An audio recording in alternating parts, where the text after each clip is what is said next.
Olá, estamos aqui para falar do BBB Doc, que é o documentário do BBB produzido pela Globoplay, que faz um rebuscado dos BBBs antigos comparando com os novos.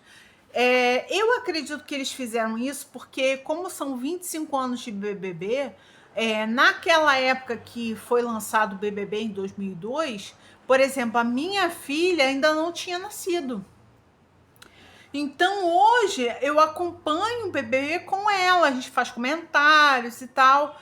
E essas primeiras edições, coisas marcantes que aconteceram, tendências de comportamento que aconteceram nessa época, muitas pessoas não conhecem, porque existe uma nova geração aí de pessoas aí na sociedade, não é mesmo? Essa edição, esse segundo episódio, ele falou sobre tretas. E ele começou falando sobre a Tina, que foi um personagem do mesmo BBB, onde tinha a Cida, mas é aquela Cida que teve um episódio que ela estava no quintal, assim, e ela ouviu a irmã dela chamar ela. E, na verdade, a irmã dela tinha falecido. Então, foi esse BBB. Eu não me lembro qual foi o BBB, se foi 2 ou 3 ou 4. Essa Tina, ela fez um lelê, ela zoou muito, sabe? Ela acordava as pessoas de madrugada, ela não tinha muito respeito. Ela tocava muito, segundo palavras dela, as pessoas não se acostumaram muito com a maneira criativa dela levar entretenimento para a sociedade. Ela falou que esse comportamento dela não gerou um cancelamento, porque naquela época não tinha uma internet ativa, as pessoas não usavam 2002, 2004, não tinha internet para todo mundo, a sociedade não tinha internet, não tinha smartphone, não tinha esses recursos, então não tinha como você cancelar publicamente uma pessoa. E aí ela falou que não teve problemas de cancelamento socialmente, mas quando ela ia se candidatar a um emprego e tal, o pessoal pensava duas vezes em contratá-la devido ao comportamento dela no reality. Hoje em dia ela vive em Barcelona e ninguém conhece ela, então para ela é uma boa. Depois eles falaram sobre. Mostraram algumas tretas, falaram que sempre vai haver briga por comida, sempre vai haver briga por limpeza, porque, na verdade, essas brigas acontecem porque, além das pessoas serem de classes sociais diferentes, elas vêm de culturas diferentes, de casas, né? Cuidados, né? Ensinam-se cuidados diferenciados nas casas, nas famílias e tal. Então, fica muito evidente isso quando você vive em grupo. E eles falaram das formas de votação, que do ano 2000 até 2010, as pessoas votavam pelo telefone, que era a mídia disponível para a grande sociedade, e que depois de 2010 a 2020 foi que veio a votação através da internet. Essa votação através da internet possibilitou fazerem os mutirões, os grupos, chamar torcida e etc e tal, o que mudou muito a cara do reality em relação a tomar partido, né, de pessoas. Eles mostraram as imagens da Solange, que foi aquela menina que cantou Iar no Ou, que você falar assim, todo mundo vai saber o que é. A menina cantou a música do Michael Jackson errado.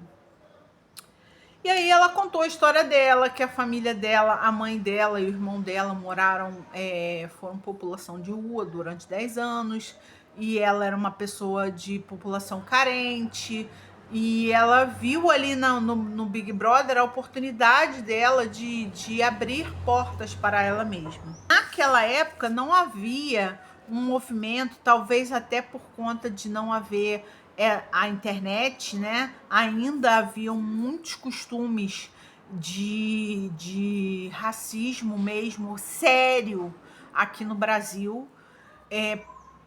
E aí ela foi brutalmente ofendida, muito vítima de racismo. E se hoje em dia esses BBBs antigos estivessem disponíveis para as pessoas verem, eles vão ver as atrocidades que aconteciam, assim como a gente vê em algumas novelas que reprisam a violência, né, que as pessoas cometiam contra as mulheres, falando palavras agressivas de racismo e falando de outros corpos, enfim, esse tipo de violência. No BBB 17, teve o caso da violência contra a mulher, que foi com a Emily. Esse BBB foi um divisor de águas, inclusive na realidade, na minha realidade, na realidade de outras mulheres, que começaram a perceber que o que elas passavam no relacionamento delas era violência. Porque a gente não sabia que àquela altura da vida, da sociedade, que se o homem fizesse empurrões, beliscões, que aquilo era violência. Pra gente, violência era dar tapa, dar uma porrada e tal. Mas não, foi começando a se conhecer que violência material também é violência, violência psicológica também é violência. E foi muito importante para a sociedade isso. Inclusive, para mim, como pessoa, reconhecer que os relacionamentos que eu tive, muitos deles eu sofri violência material, violência psicológica, não alguns violência física.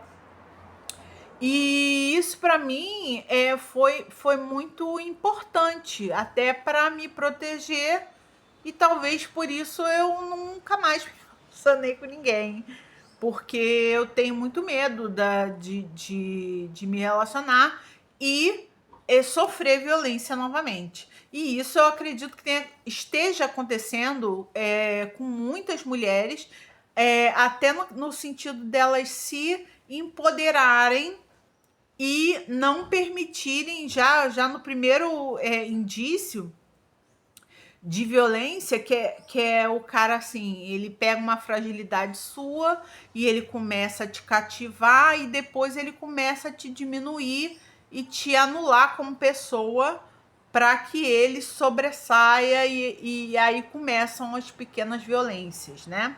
É assim que o abusador age. Então, essa discussão que foi levantada no BBB 17 foi importantíssima para a sociedade.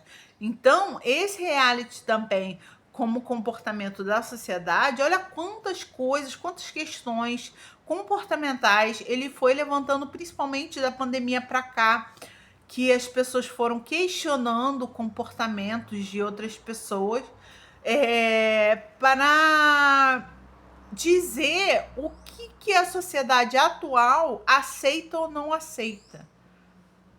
E graças a Deus, essas coisas ruins, essas agressões estão ficando para trás e a sociedade está crescendo, está evoluindo como um todo, né? Foi o resumo do segundo episódio do documentário BBB. E depois eu volto com o terceiro episódio. Muito obrigada por vocês estarem aqui. Compartilha, curte e comenta aí o que você achou, se você assistiu, se você não assistiu, o que você acha do BBB. Conta pra gente. Beijo, tchau.